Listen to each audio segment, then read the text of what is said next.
In this video, you will learn how to use Klarna on Amazon.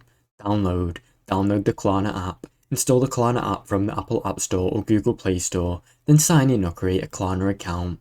Search for Amazon in Klarna, open your Klarna app, then type in Amazon in the search bar to access your Amazon through the Klarna platform. Add items to your cart. Shop on Amazon as usual, then add desired products to your shopping cart.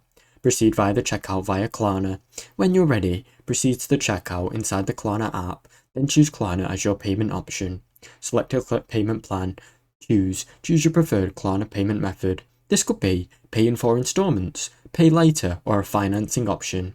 Complete your purchase. Confirm your order. Klarna will pay Amazon while you pay Klarna back based on your payment plan. Now you know how to use Klarna on Amazon. Thanks for watching. Don't forget to like and subscribe.